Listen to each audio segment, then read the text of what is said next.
Welcome to McDougall. Did you know that the most important foundation for your life happened in your mother's arms? Hello, I'm Wayne Judd. And now your gastronomical guru, Dr. John. How are you? Good to see you. Is that gastronomical, like in terms of gas? Yes.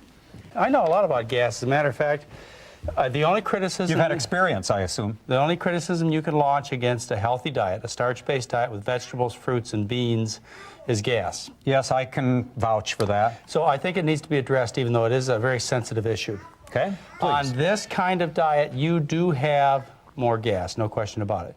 And for a very simple reason, there are carbohydrates that are not easily digested.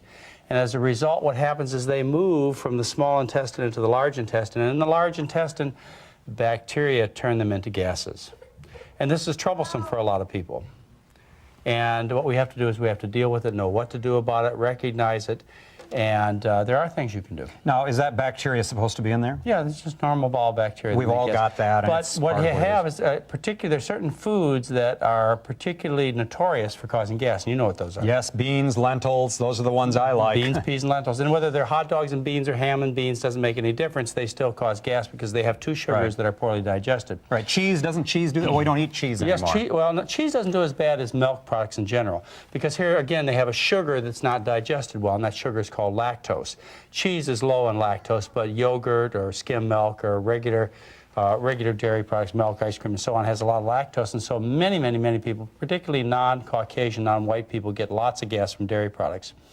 But I won't ask you why it discriminates, but sounds a little discriminatory. It probably has to do with exposure. In other words, the white population has been exposed to dairy products through, centuries. And as a result, whereas the Hispanics, blacks, Asians have not had that exposure, and so as a result they have not adapted to the dairy, and the adaptation would be keeping an enzyme that's designed for digesting milk called lactase, which everybody has when they're a little baby. Lactase digests lactose, and of course you're supposed to be digesting the milk of mother's milk. Yes. But as far as this gas issue, which I know you want to solve, let's get a solution. First of all, there's adjustment that takes place, and that makes a big difference. If you just give it a little time when you change your diet, what happens is your bowel bacteria change, and as a consequence, you're able to digest more of those carbohydrates, and of course you make much less gas. So don't give up if it's a little tough at first. The second thing you can do, and nobody's going to discuss this with you, this is a very sensitive subject. All right. The second thing you can do is you can give up the beans, peas, and lentils. You don't need them for any reason. I mean, they are high in protein, but you get plenty of protein from rice, potatoes, corn, fruits, and vegetables. So you don't have to have the beans, peas, and lentils in. So if you don't tolerate them, then just leave them out. And you're still going to have a good diet. Oh, a very healthy diet. You get all the protein you need in rice. You don't have to worry about it. The next thing that you can do is you can cook these beans, peas, and lentils and all your other vegetable foods very thoroughly, because what you do then is you end up breaking down these sugars so they're much more easily digested by thorough cooking. Don't you ruin something good in the... No, not necessarily. No, you still have plenty of nutrients. Nature was so kind, she just loaded your foods with nutrients, so even thorough cooking is not a big issue as long as you plan your diet around vegetable foods. So I don't have to worry that I'm losing something if my food isn't raw. Well, nothing that is going to make a difference as far as your health is concerned. Oh, that's great. You can make arguments for it, but none of them really hold up when it comes to the bottom line, which is just enjoying good health. Now, have you ever heard of people who say that what you do for gas is you soak the beans and then throw the water out? Yes. Okay. I've heard that. What soaking does is that it starts the cooking process. In other words, it starts the breaking down process. And so after you've soaked, you need to cook less. And so soaking just starts the digestion of those carbohydrates. I see. Yeah. Now, there's a product on the market that you can buy that helps with the gas. You go into the drugstore, the food store, grocery store, and it's called Beano. Yes. You've heard of Beano. I know it comes about in Beano. liquid, and it also comes in little tablets.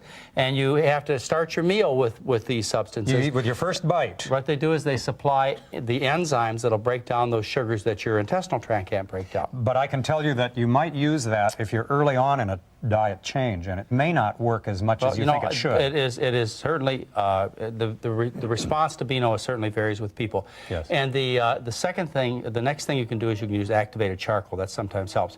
But what I want to point out to you, What I wanted to point out to you, Wayne, is that gas is natural and normal. This is really not something abnormal. You mean even beautiful people have gas? Beautiful. Do you ever ride a horse? I never thought of beautiful people as Did you ever having ride a gas. horse?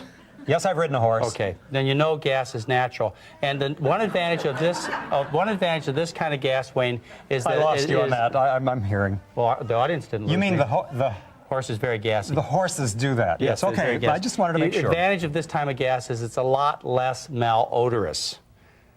So you think about that. You think that's about that nice. for a while while we're getting ready for So you can be our impolite and no one will know. I see. Our next segment. It's an advantage to eat a healthy diet. We're going to talk about eating a healthy diet all the way from birth. We're going to talk about breastfeeding in our next segment, an extremely important subject. Sounds great. We'll be back with you in just a moment.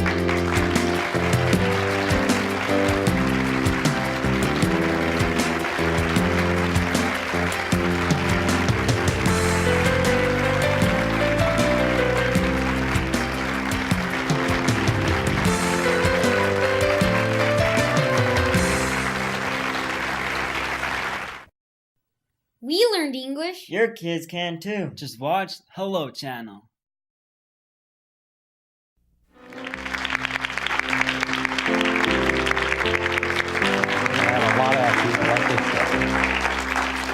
And welcome back to the show. This is a subject that I hate to use the word passionate about, but I am passionate about it, and that is feeding of the young children, breastfeeding specifically. With us is Hope Colt Maddie. She is a leader in the La Leche League, and just knowing where you come from, I have to realize you support it. Very much so. Are you a mother also? Yes, I have 2 children, and they're 12 years old and 9 years old, and no longer nursing, But they were nursed. they did at one Okay. time. All Yes. right. Now, a lot of mothers are offended by this subject. They don't like the militant aggressiveness that La Leche leaders have and counselors have. But I want to tell you, I don't care. I think it's absolutely essential that you do the work you do, and if you hurt their feelings, tough. They've got to learn this very important subject. And you tell us why it's important to breastfeed. Well, I can give you the top 5 reasons why I think it's important to breastfeed. First of all, breast milk is tailor-made to each individual baby's needs. And So let's stop with that for a minute. okay. That means when they're premature, the breast milk is That's right. different. Yes. And when they're 1 month old, it's different than when they're 6 months old, and Exactly. so it adjusts to the needs of the Yes. baby. And also, and I hate to put words in your mouth, but it also changes with the ambient temperature of the room and how much water the baby That's right. needs. It takes care of And everything. it changes from day to night. Mothers in the morning have richer milk because they've had a good night's sleep, hopefully. And towards dinner time, it waters down. This gives the baby cues on when to wake up and when to go to sleep. So it Varies. It, And if the changes over baby time. sweats a lot and needs more water as opposed to milk, it makes that variation too? That's right. Smart. Yes. Number 2. Okay, it's cheap. Dads like that one. Yeah. And if you breastfeed a baby for 6 months with no supplements, you can expect to save approximately the cost of a major household appliance, Wow. which can be like $1,000 or more. You're really hitting below the And- belt when you talk about the money aspect. And that's just with the formula costs. Okay. If if you breastfeed, then babies have less illness and less need to see the pediatrician. But that's cheap, that's 2. Let's go on to 3. Okay. Is it 3 illness? 3 would be sleep, because that's a really important thing to most moms. And in particular, I hear from women who are working outside of the home and breastfeed that they get more sleep if they breastfeed, because if the baby's sleeping in their room, they don't have to get up and go out and fix a bottle, and the baby wakes up completely. So you don't have to take the time preparing the bottle either. Right. Okay. Yes. And So everybody rests better.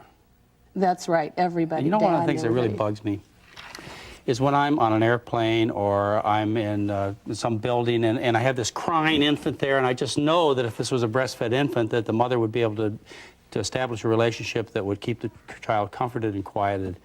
And Yeah. I feel like going up and shaking her, but I know it wouldn't do any good. Okay. All right. Finally, health in general. Breastfed babies have fewer illnesses and things like that. Can you be a little more specific about that? How Well, much I fewer? tell you that one of the major ones is that they have fewer allergies. They have You fewer know, allergies. which you were talking about. It's been associated with asthma, before.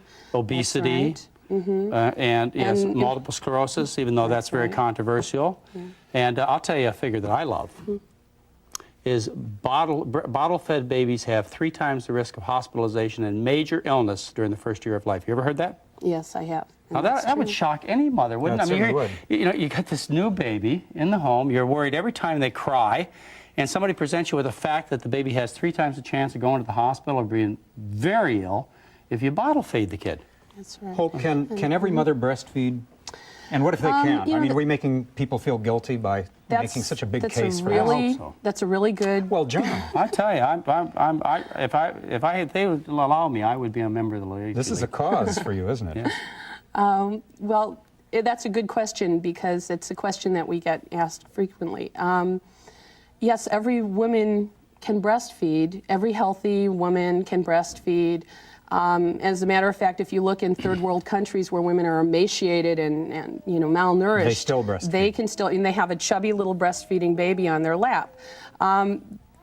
There are women who have problems nursing. Sometimes if a woman has had breast surgery or something like that, or certain forms of illness, cancer, there might be some challenges. But I've known women who've breastfed through they've been told by everybody they wouldn't be able to. Isn't it true that you can even breastfeed if you've never had a baby?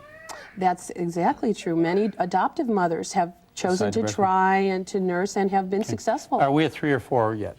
I think we're still at 4. One thing I did want to mention along with health is that jaw and facial development is so much more enhanced by breastfeeding, that earlier speech and better speech is enhanced. Is that right? That's amazing. Well, babies use totally different facial movements and jaw muscles in order to breastfeed rather than bottle feeding. Yeah, they don't basically use very few when they're bottle feeding. And breastfeeding babies also develop these chubby breastfeeding cheeks, so they're cuter too.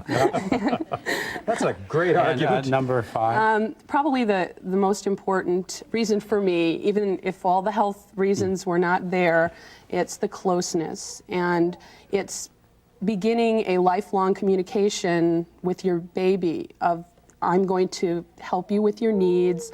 I'm going to listen to you. I'm going to respond to you. I'm going to hold you close to me. And my children are now 9 and 12, and I feel that that was the foundation of my relationship with them. But you know, a lot of people argue about that. A lot of people say that it's just as nice a relationship to have this bottle as opposed to the breast. And what I say to those people is, you try curling up at night with a rubber nipple and a glass bottle, and you see how much more fun it is. Yeah, and it's a big difference, isn't it? Yes, Cold glass breastfeeding is a tool you can use. You can choose to use or you can choose not to use. It's something that helps make mothering, parenting easier. Yes. And we're going to talk about why it gets sabotaged, because it's not the woman's fault. It's money. I thought you were going to say men. No, we're going to talk about the fault. We're going to also talk about some of the other problems associated with bottle feeding as opposed to breastfeeding. And we'll be back in a moment.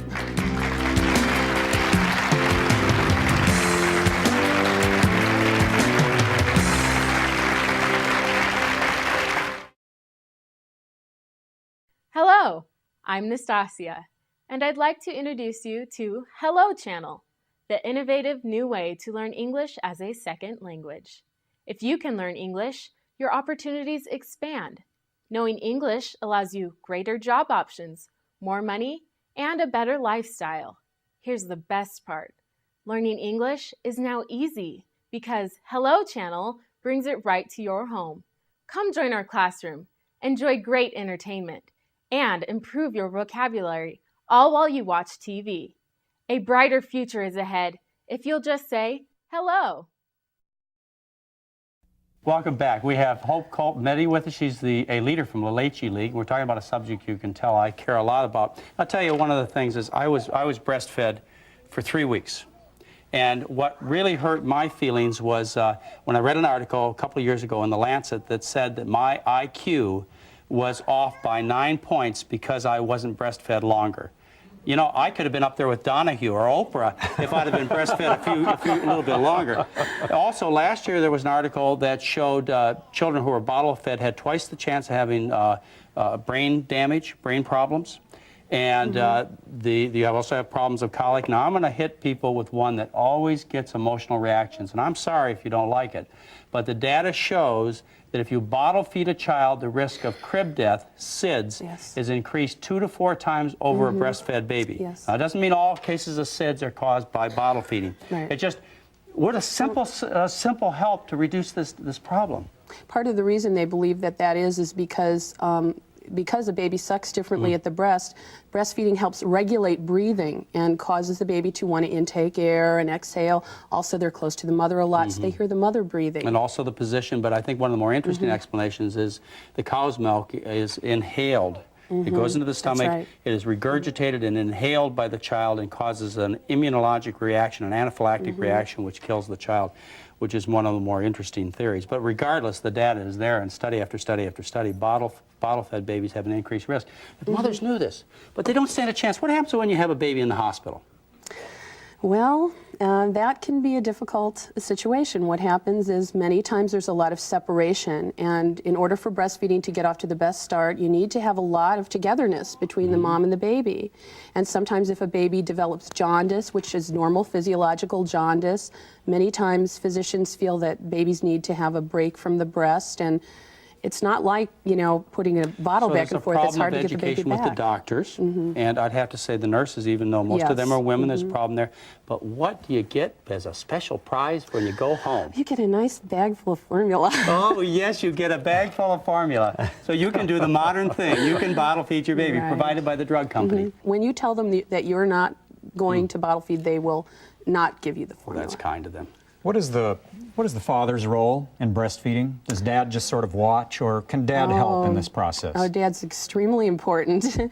He's, you know, sometimes babies don't just need to breastfeed. They, you know, Mom has tried the breast, the diaper, the everything, but Dad can walk the baby around. Dad helps in many ways. Dad supports the mom, and that's very important. And Dad is much happier because the baby is quieter and happier. Colic, which is a problem of babies, has been shown to be reduced dramatically in breastfed babies. And an important thing is that breastfed babies need to be fed with clean breast milk. And so one of the things they found is what the mother eats, and particularly the mother consuming dairy products, cow's milk, will induce colic in breastfed babies. Very interesting. Yeah, a baby is never allergic to breast milk because that would be, you know, illogical in nature.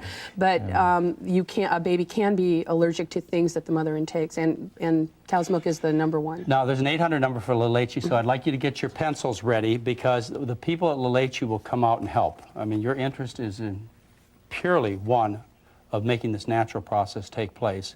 And lots of women have lots of problems and very little support in our society, and I just can't tell you how much I applaud you. Thank you. The 800 number is 1-800-LECHE. That's L-A-L-E-C-H-E, or let me give you the numbers. It's 1-800-525-3243, 525-3243. If you know anybody who's having problems, you know, a friend, a relative, or if you're a nurse and you happen to be working in the delivery room, you know, what an opportunity to pass this information out so the Leche people can come by. Thank you very much for having this show and for informing the public about this important issue. Oh, well, they need to know. We need to have more and more shows about this. You got to get it off to a good start in life, don't you think? Absolutely. Can they reach you through that 800 number also? Yes, they can get in contact with a La Leche League leader in their area. Now, I want to introduce you to the mother of my 3 breastfed children, Mary McDougall, and she's going to show us how to do a little bit of cooking for children. How's that? Great. All right. Join us after this commercial break. We'll be right back.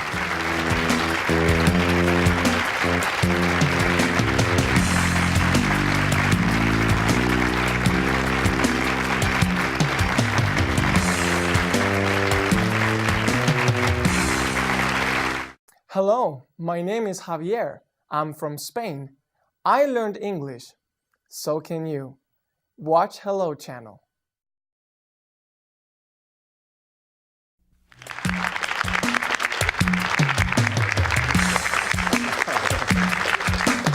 And welcome back. I'd like to introduce you to Mary McDougall. That's right, Mary's my wife, and we've been together 23 years. Yes. Yes.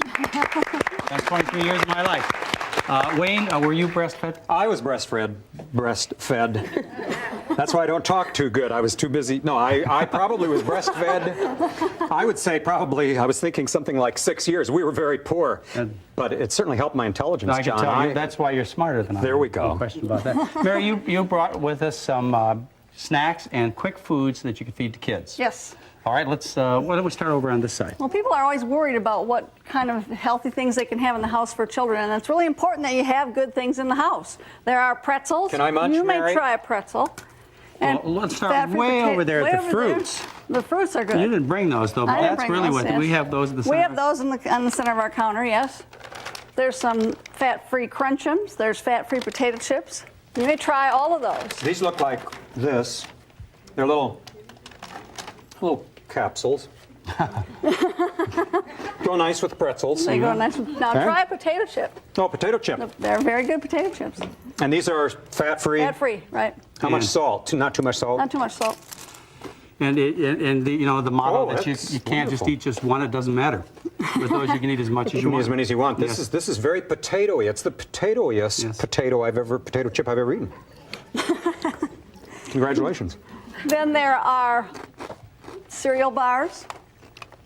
They can just pop into the toaster, or you can eat them just like they are right out of the box. There are juice that you put in the freezer, and they're like little popsicles for Cool the kids, fruits. but they're made out of pure juice. And then there are all of these fat-free, meat-free treats. These are my kids' favorite. Like this one has Your children like happens to be these? Canadian Yes, they're veggie my bacon. favorite. There's All a of those. a veggie pepperoni. That's Well, they that's love a the good one. Yes, pepperoni. the pepperoni is really good. And how about the no fat, no meat hot dogs? These are right. wild Well, dogs. some of them I tolerate better than others. Well, I You know. don't just feed them to the kids. No, I feed them to you too. Mary, do your kids eat this stuff, or did they? Yes, this burger right here.